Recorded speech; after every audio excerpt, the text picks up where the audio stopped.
In his 20s, Hayley moved back to Sussex and determined to make a poetical paradise in his dear native spot. He'd grown up in the cathedral city of Chichester on the south coast of England and had spent childhood summers at Eartham, just a few miles inland northeast into the Downs. And he chose to make this the setting for his adult life, retiring from London's noisy throngs to Eartham's tranquil shades. He was going to rear the peaceful grove where love shall reign and raise the roof where friendship shall preside. He had strong feelings for his dear spot, but what sort of feelings were they? I want to raise some questions here about how he saw the landscape and how that varied from what his contemporaries saw.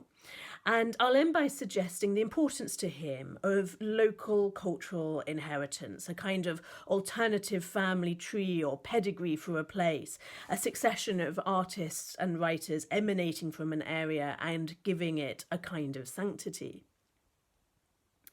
Yeakel and Gardner's wonderful 1778 map gives a sense of the Sussex topography. The little flint village of Eartham is there in a dip between the hills, Nor Hill in one direction, Hannaker Hill in the other. Woods and copses tend to give way quite suddenly round here to open sheep-grazed turf, bare-feeling hillsides that draw you up and up over the shoulder until you get a glimpse of the view. Yeakel and Gardner express in their cartography a real sense of sculptural drama. And that fits, I think, with 18th century perceptions of the South Downs, which weren't in those days gentle rolling hills, inclines, places for a family day out, but had real status for their wildness and ruggedness. For Gilbert White, this was a chain of majestic mountains. For William Cowper, jolting over the hills by night in a carriage when making his remarkable 1792 visit to stay with Hayley, there were moments of terror. Cooper's overriding impression of the downland landscape during his 6-week stay was of melancholy wildness. Here I see from every window woods like forests and hills like mountains, he says. It's a wildness, in short, that rather increases my natural melancholy. He told John Johnson that the Eartham prospects were more than he could bear. The views presenting nothing but uncultivated hills rising beyond hills.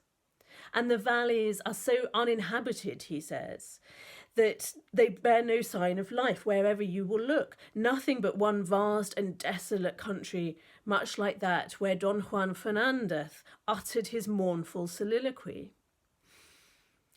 Acutely sensitive to place as he was, Cooper is partly right. And he evokes the loneliness that people still feel on these hills. But for Hayley, it was different.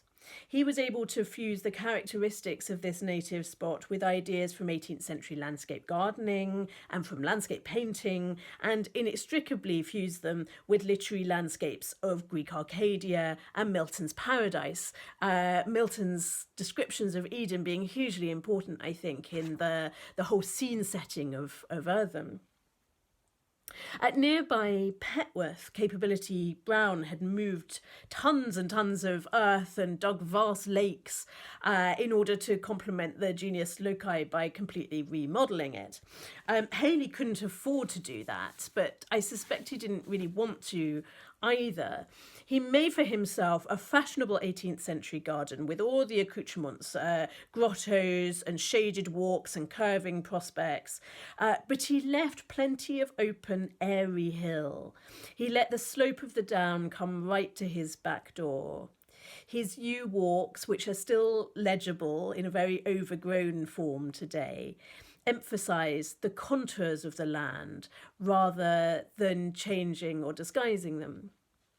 What really interests me here is the way that Hayley combines feeling for the distinctiveness of this spot with an urge to make it something more generic, something meeting the gold standards of 18th century beauty. Fiona Stafford, in her book Local Attachments, traced that complex and fascinating shift towards romantic localism, the emergence of a poetic culture willing to value the idiosyncrasies of particular deeply known places over idealised settings aspiring to one or another kind of pre-approved pastoral perfection. If we think of Hayley in this context, I think it gets really interesting. We'll feel him concurring with Joshua Reynolds in that classicising search for what is general and shared, but interested too in Cooper's particularity about Olney and full of conviction about the local spirit of Chichester and of the Downs. It seems to me that the paintings of the Smith brothers of Chichester are immediately relevant here. George and John Smith came to prominence in the 1760s and acquired an international reputation as the English Claudes. They specialised in fitting England to the pattern of landscape beauty established by Claude Lorraine, with graceful trees for repoussoir, curving rivers, blue-veiled distances. George Smith gives us, for example, a Capriccio view of Chichester, in which the city and its plain is wholly recognisable, but it's also fictionalised, transposed into a Claudian scale. We're looking from the Downs across the Solent to the Isle of Wight, but we're also looking across the Bay of Naples. This kind of double exposure was a well-established way of looking in the 1760s and 70s.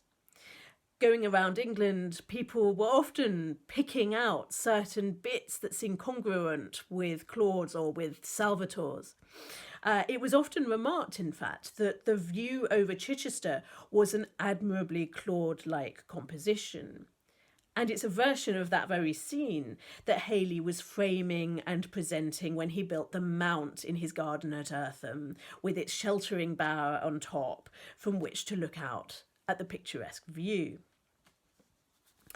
One of the features of the Eartham garden is what Hayley called Otway's Walk, after the dramatist Thomas Otway, who would also get a portrait in the library, which is a kind of pantheon for Hayley, of course. Otway mattered for his pathos, his sensibility, and because he was born and grew up about 15 miles away at Trotton, a little village outside Midhurst. So actually quite a long way away, but it's clear that Hayley is sort of desperate to find some literary lineage for his area. And he's not the first to do this by any means. Collins had done it.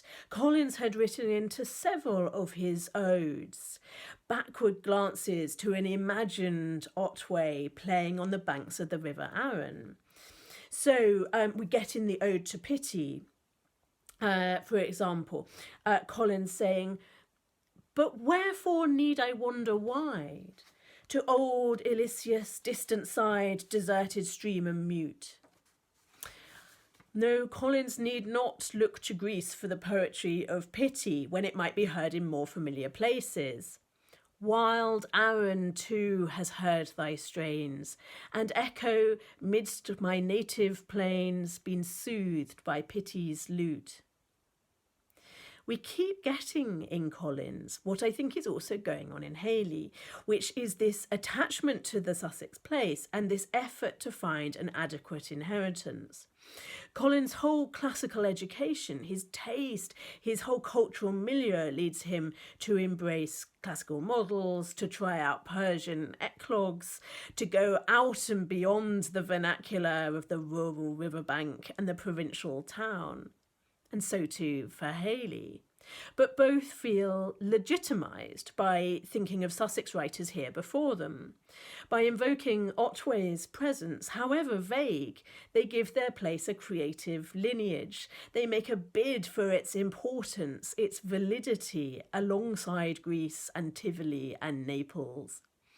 Hayley, I think, wants his garden to be Arcadia, and he wants it to be Eartham in Sussex. And what's so interesting is his fusion of the two.